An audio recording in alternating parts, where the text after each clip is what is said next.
Beaucoup de chrétiens pensent qu'ils vont louper l'enlèvement parce qu'ils pêchent. Ce qui va faire rater l'enlèvement à beaucoup de gens, ce n'est pas du tout le péché, mais c'est l'iniquité. La différence entre le péché et l'iniquité, le péché c'est une faute qu'on commet. Ça peut être consciemment ou inconsciemment, on commet tous des fautes. Il n'y a sur la terre aucun homme juste et qui fasse le bien et qui ne pêche jamais. En fait, l'homme en péchant dans le jardin d'Éden a revêtu une nouvelle nature, la nature du péché. Et Dieu, étant un père responsable, sait que l'homme va pécher, sait que l'homme est faible. La Bible même nous le dit, la chair est faible, mais l'esprit est disposé. Donc l'homme est faible dans sa nature. Mais la différence entre le péché et l'iniquité, c'est le péché qui est devenu une habitude, qui est devenu un caractère. C'est un péché que tu entretiens, auquel tu prends plaisir et c'est devenu une nouvelle nature pour toi. Et ça, Dieu n'aime pas. Pour illustrer le péché devant Dieu, c'est quoi? On ramène une femme devant Jésus, donc qui a commis l'adultère, et les hommes ils disent, bon, selon la loi, on doit la condamner, on doit la tuer, etc.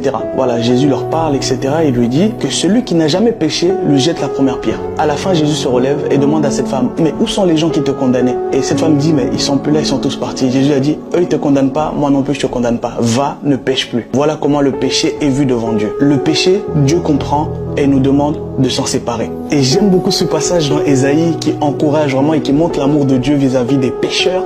C'est que la Bible nous dit, si même vos péchés sont devenus noirs comme le cramoisi, moi l'Éternel je le rendrai blanc comme neige. Waouh, quel amour. Et j'aime la suite de ce verset qui dit, si vous avez la volonté et que vous êtes docile, vous mangerez les meilleures productions de ce pays. Peu importe la taille de ton péché, peu importe le degré de ton péché, Dieu ne te condamne pas. Si tu te répands réellement, Dieu est capable de changer le cours de ton histoire. Et l'iniquité, c'est quelque chose d'encore plus grave que le péché. L'iniquité, c'est ce péché que tu entretiens et qui devient une habitude. Dans Proverbe, on dit, celui qui sème l'iniquité, moissonne l'iniquité. Ézéchiel nous dit, si le juste se détourne de sa justice et commet l'iniquité et meurt pour cela, il meurt à cause de l'iniquité qu'il a commise. Et le Seigneur me disait, le salaire du péché c'est la mort, mais le salaire de l'iniquité c'est la condamnation éternelle. J'aime beaucoup ce passage dans Matthieu. Jésus dit, beaucoup à la fin du monde viendront vers Jésus, diront, mais Jésus, nous avons prophétisé, nous avons guéri les malades, nous avons prêché. Et la Bible nous dit, Jésus leur dira, je ne vous ai jamais connu, vous qui commettez l'iniquité. Il n'a pas dit vous qui commettez le péché. Dieu n'a pas de problème avec le péché, Dieu a un problème avec l'iniquité. Même si vous avez fait des œuvres magnifiques, même si vous avez guéri,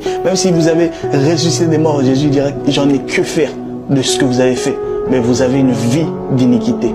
Vous avez un péché que vous avez gardé. Moïse a péché, mais Moïse sera au ciel. Et l'histoire que le Seigneur m'a montrée sur l'iniquité, la gravité de l'iniquité, c'est l'histoire même de Satan. La Bible nous dit, tu as été intègre dans tes voies depuis le jour où tu fus créé, jusqu'à celui où l'iniquité a été trouvée chez toi. Il faut savoir quoi? Que le diable a corrompu un tiers des anges de Dieu. Pour corrompre un tiers des anges, c'est qu'il a pris du temps. Il a pris du temps à parler à des gens. Il a pris du temps à les corrompre. Il a pris du temps à leur tourner la tête. Ça s'est pas fait en un jour. Où est-ce que je veux en venir? C'est que le diable péchait un jour, 2 jours, 3 jours, Dieu ne disait rien. Mais lorsque ce péché est devenu une nature chez lui, Dieu s'est dit, trop c'est trop. Là tu vis une vie d'iniquité et là c'est là où le diable a été condamné à vie. Il a été séparé de Dieu à vie. Frères et sœurs, ce message n'est pas un message de condamnation, mais c'est un message d'amour pour dire que Dieu t'en veut pas parce que tu as péché. Dieu t'en voudra si tu demeures dans ce péché. Je sais que beaucoup de gens, on s'en veut parce qu'on pêche. Sache que Dieu n'a pas de problème avec le péché. Il sait qu'on est faible et il est là pour nous aider et pour nous rendre meilleurs, nous donner la meilleure production du pays. Mais ton travail, c'est de ne pas demeurer dans ce péché. Toi qui es tombé, Dieu te demande de te relever. Dieu t'aime et il compte sur toi. C'est toi le héros de Dieu aujourd'hui. Sois béni.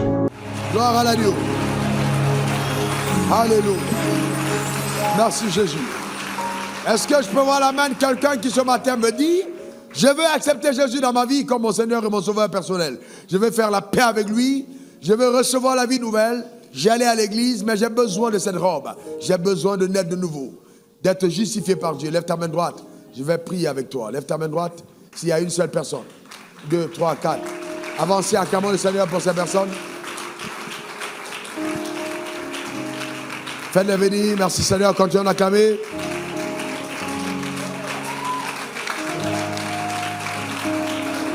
N'aie pas honte. Toi qui as levé la main de l'autre côté, avancez. Je te donne ma vie. Je te donne mon cœur. Je te donne tout ce que j'ai, ce que je suis est à toi. Oui, je te donne ma vie. Je te donne. Ce n'est pas une religion. Ce n'est pas une religion. Je te donne tout. C'est Jésus qui veut entrer dans ton cœur. C'est pas une nouvelle église, c'est la vie de Dieu en toi. Je te donne ma vie. Avance devant l'autel. Je te donne mon cœur. Je te donne tout ce que j'ai, ce que je suis est à toi.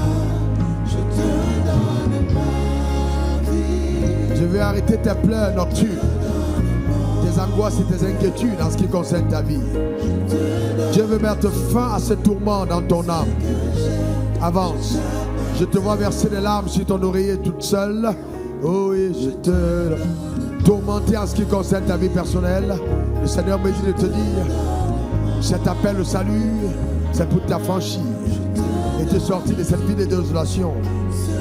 Viens devant l'autel de la grâce, n'aie pas honte. N'aie pas honte, n'aie pas honte, viens devant l'autel. Oui, je te donne ma vie. Je te donne mon cœur. Je te donne tout ce que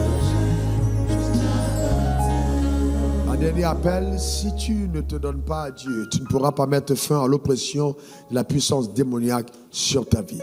Seul Dieu est capable de t'affranchir totalement. Je vais donc te donner 30 secondes pour avancer. Viens devant l'autel. Cours devant l'autel. Dieu t'attend. C'est une décision que tu dois prendre. Absolument. N'aie pas honte. Viens devant l'autel. Merci Seigneur. Eh bien, vous qui êtes devant, levez la main droite vers le ciel.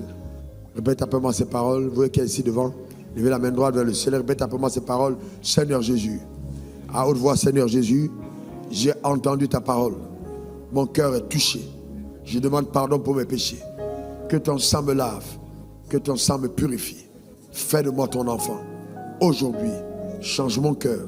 Au nom suprême de Jésus. Amen. Parle pendant 30 secondes à Dieu. Dis-lui quelque chose. Demande-lui pardon pour tes péchés toi-même. En tes propres mots. Parle à Dieu toi-même. En tes propres mots. Dans le nom suprême de Jésus. Merci pour le salut dans la maison. Merci pour le salut qui entre dans les cœurs. Merci pour le salut. Merci pour la délivrance. Merci pour la restauration. Merci pour ton œuvre. Merci Seigneur. Que ton nom soit béni. Au nom suprême de Jésus. Amen. Alléluia. Amen. Que Dieu te bénisse.